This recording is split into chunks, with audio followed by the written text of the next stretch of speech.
Hello again. Although this is only the second in our video series, I feel that this might be the most important of the year because it addresses the issues that you, the membership, have brought to us as the most important.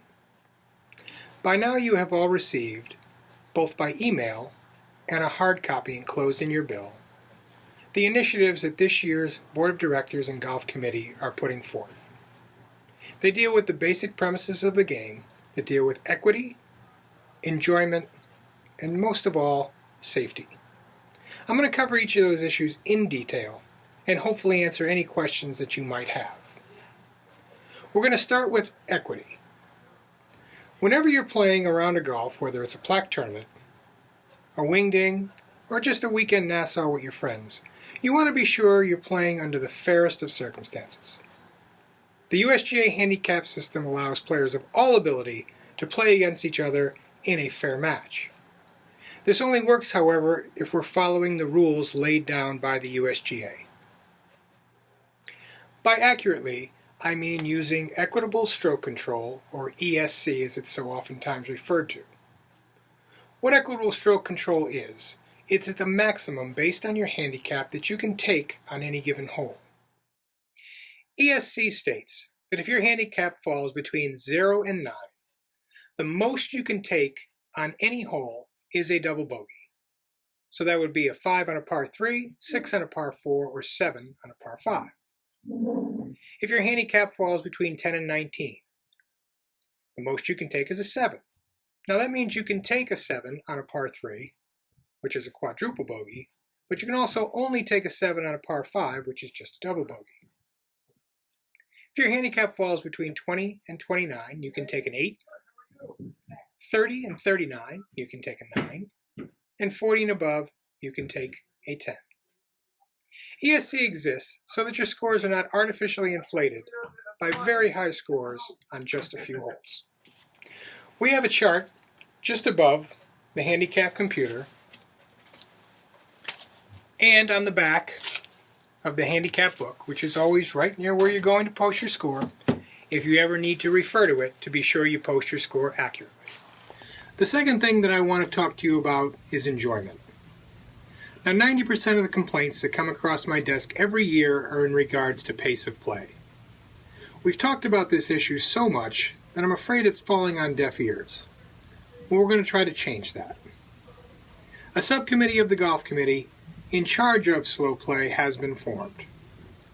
We've set very realistic play guidelines for both tournament and casual play.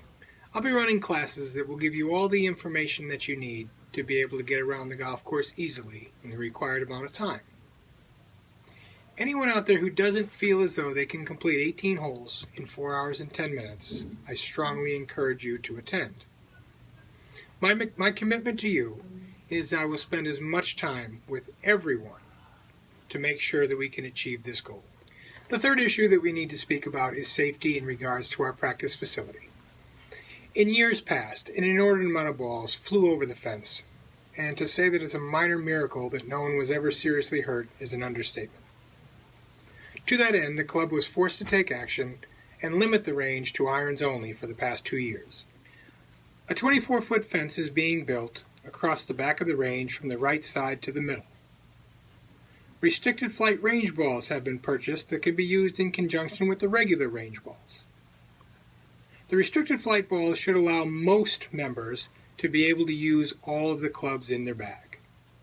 Again, I am here to help you find the right combination of golf clubs and range balls that will help you maximize your practice experience while staying within the confines of our facility. I know this may seem like a lot, but in reality it isn't. It's just a simple set of guidelines that should be very easy to follow. When you practice, practice hard. Just don't hit the ball over the fence, because if you do, someone could be injured. When you play, go out and have a great time. But please do so in an amount of time that does not adversely affect the other people on the golf course. Take the time to post your score so that your handicap accurately reflects your ability. We can do these things, and I'm here to help you. Now before we let you go, I'm going to give you your first tip on slow play. So I'm going to look at the second hand of my watch, and I'm going to say, go.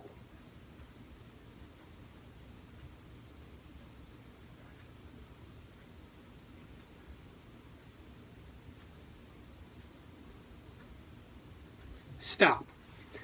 That was 15 seconds. If each member of your foursome can find a way to shave 15 seconds per hole off of their round, you'll play 18 minutes faster. It's easy, and I know you can do it. See you next time.